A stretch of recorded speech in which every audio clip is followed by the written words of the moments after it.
Would you please stand up?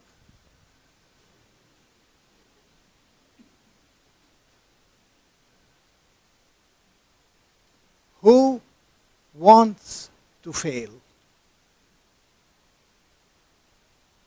Not only in this class, but in your program.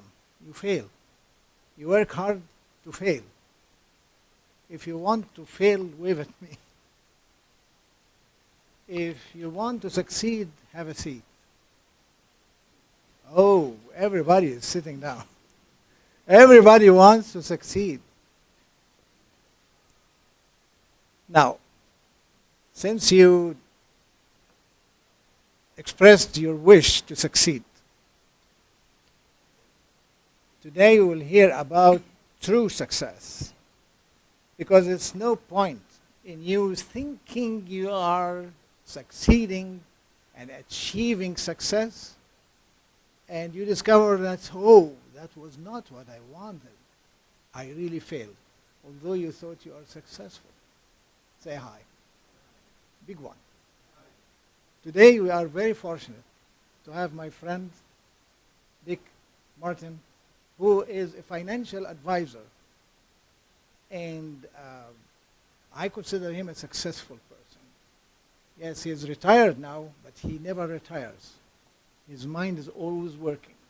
He is the same person who I knew him for many years, the same well-organized, thinking person, analytical person. And by the way, if you have any questions in the financial market or finances, ask him after the class. He was able to squeeze in 15 minutes of his time. He is retired but not tired. He is more active than he was working. Imagine that. So, without much ado, I'll give the microphone to him after you give him a real warm welcome. Through success. Put this in your pocket, please.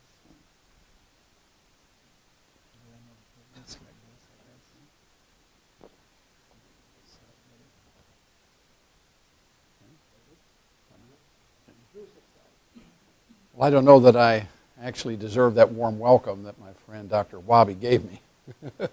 But we are talking about success today. But before we really get started, I want to share a poem with you that I recently read, and many of you may have read this same poem. It's very short, so I'm going to read it to you, and I'm going to ask you when we're done where you might have heard or seen this, because everyone in this room has had an opportunity to see this. Let me check it. Okay. It's entitled, What is Success? Here it goes, very short. It says, you can use most any measure when you're speaking of success. You can measure it in fancy home, expensive car, or dress. But the measure of your real success is the one you cannot spend. It's the way your kids describe you when they're talking to a friend. Have any of you seen that any place locally here? Well, let me tell you where I got it from. Jimmy John's. Have you seen it? It's on the wall there in the booths where you can share a meal there at Jimmy John's on the inside. That's where I got it.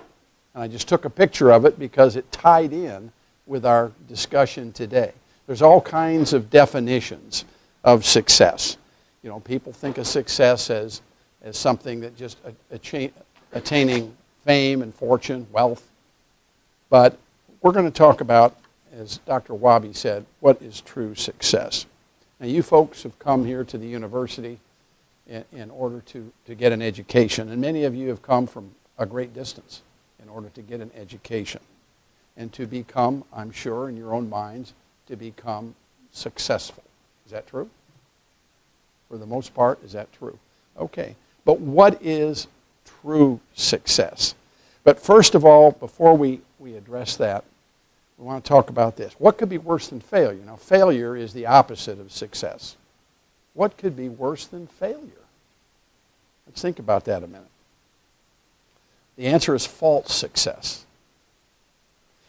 When you fail at something, at some endeavor, you can pick yourself up, you can try to think, okay, what did I do wrong? You can try to learn from your mistakes, and you can resolve to do better the next time. But false success is different. Under its influence, you think you're winning when actually you're losing. By the time you see the need to change, it may be too late. Consider an example. And this is a quote from he's a career counselor named Tom Denham. So this is a quote. He said, ask yourself, what good will it do if a person gains the whole world but loses his or her life?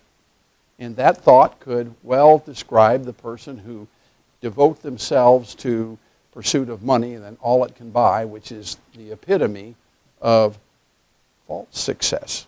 But that's what a lot of people think of when they think of success. It's material things. It's fame, fortune, it's money, and it's what money can buy. And here's what Tom Denham said. He said, thinking only in terms of the next major promotion, making more money, or acquiring more stuff fails to feed the soul. And he goes on, he says, simply measuring success in monetary terms is shallow and will leave you empty in the long term. End quote. Now I want to preface what we're talking about today. I'm not here to say that we should not be interested in acquiring a degree of success in our business, in our field of endeavor, or making money. That's not wrong. I'm not here to say that it is wrong, because we need money to survive. We want to have good jobs, we want to have a happy future.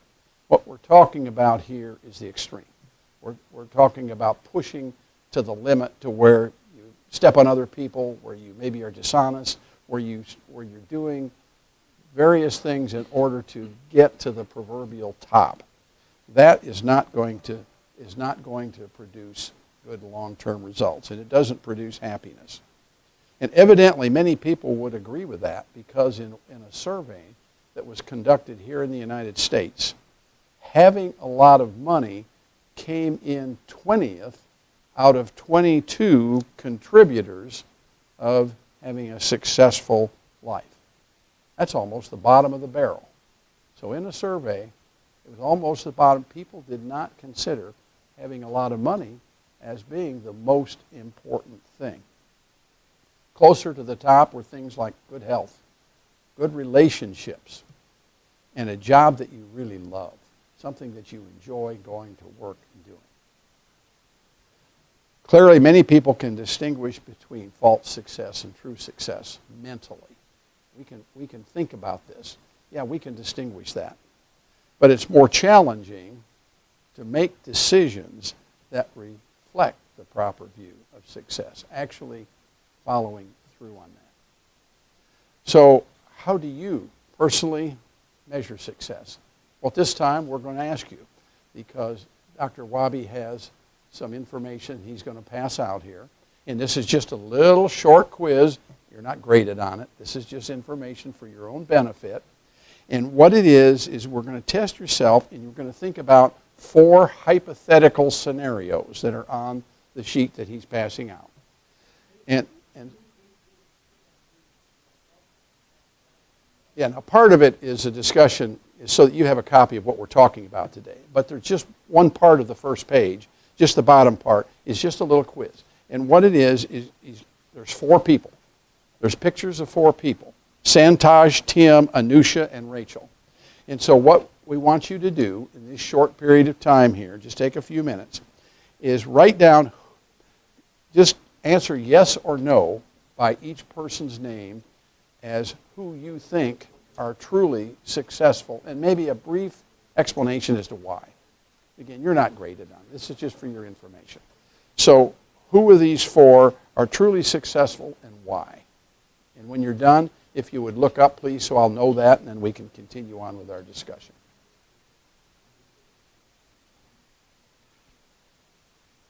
What we'll talk about now is how we can achieve true success. In other words, What is involved in achieving true success?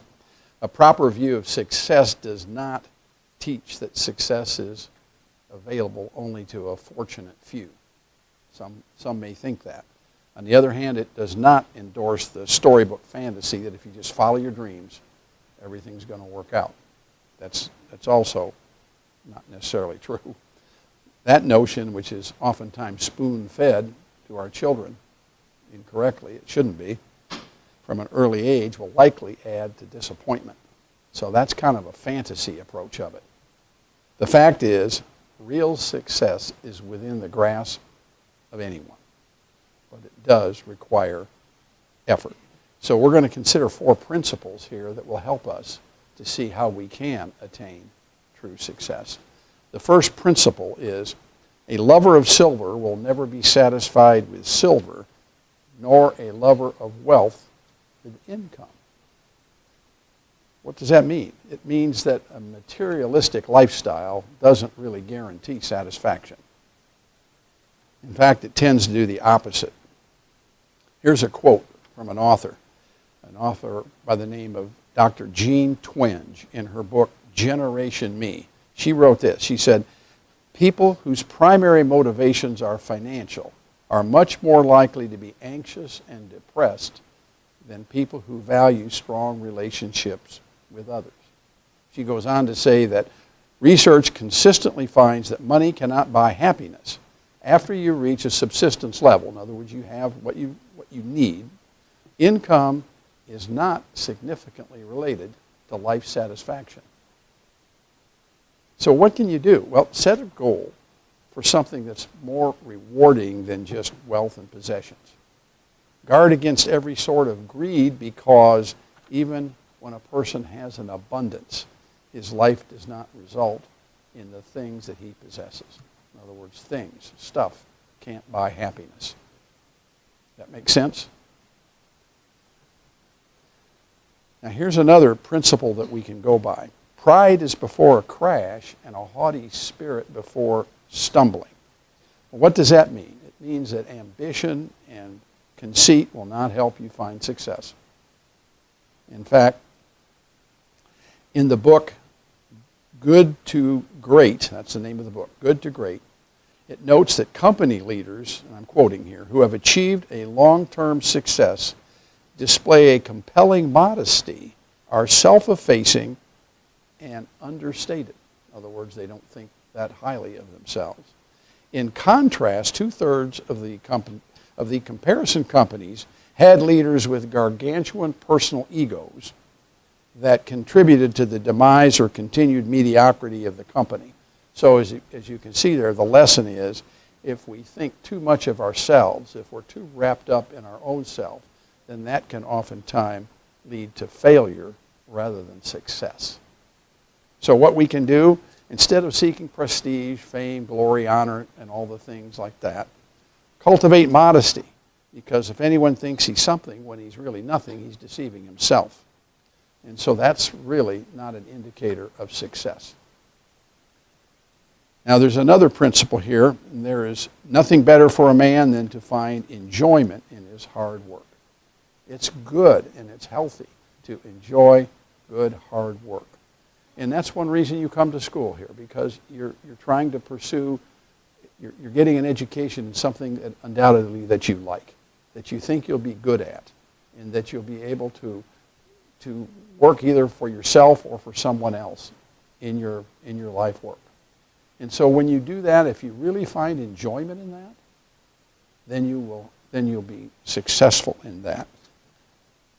So if you develop a strong work ethic, you'll find that you enjoy your work more.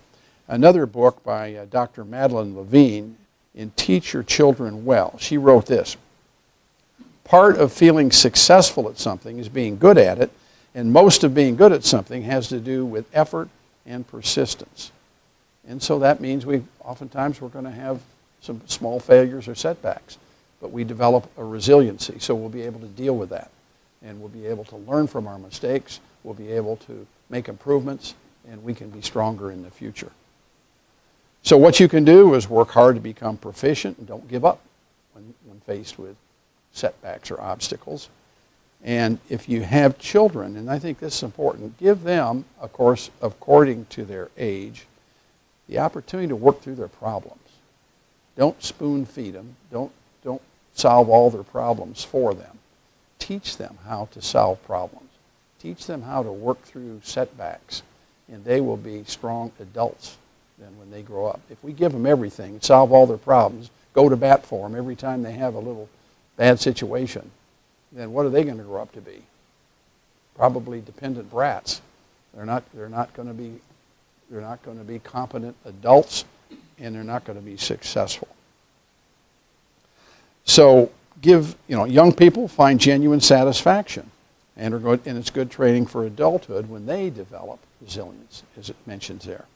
And then the fourth principle that we can consider that will help us to attain true success is that a live dog is better than a dead lion.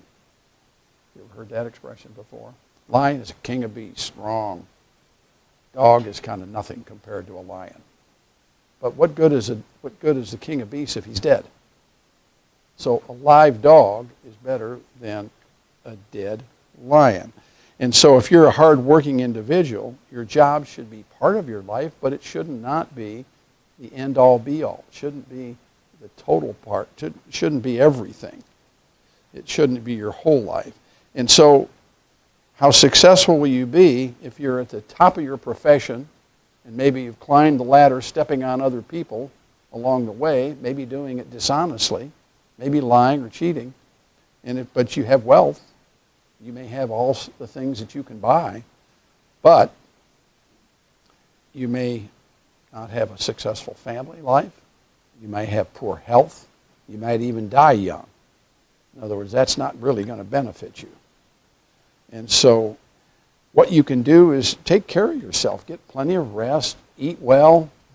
And don't be a workaholic who sacrifices everything, health, family, and friendships for false success. So the point we're trying to mention here is we're not trying in any way, or I'm not trying in any way, Dr. Wabi is not, to stifle your initiative. On the contrary, we're trying to encourage that. Use your education in a good way. Use it to further yourself, to get a good job that you can enjoy, and that you can, and along the way, just make good decisions that will provide true success. Because I've seen it so much in my career as a financial advisor. As Dr. Wabi mentioned over the years, I worked for First Mid-Atlantic Bank and Trust for the last 18 years before I retired. And I've had a lot of customers in my office that have been truly, we could say, financially, they have accumulated great amounts of money. But their lives are in shambles. They're not happy. And so I've seen it myself. I've made mistakes myself along the way. Excuse me. And that's why I've learned that it really is something that works. If we apply these principles, we can be financially, we can be successful enough, but our whole life will be successful. Now let's go back to the four individuals there that you took the quiz on.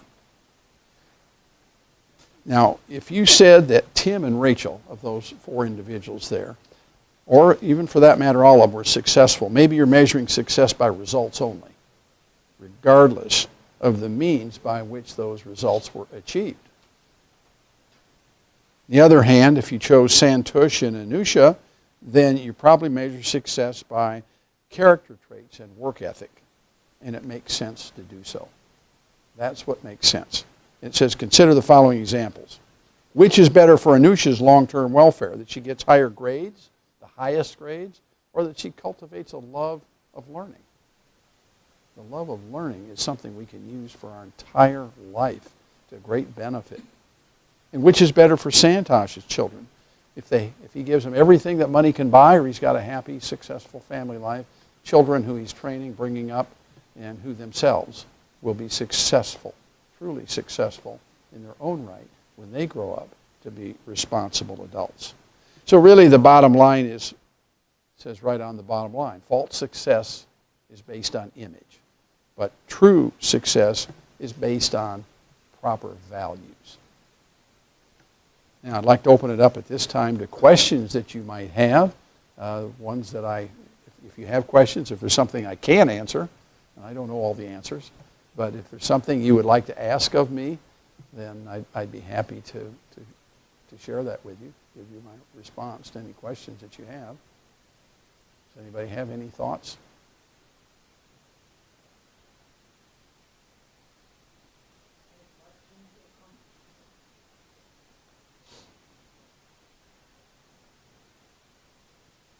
No questions or comments? Well, thank you. Okay.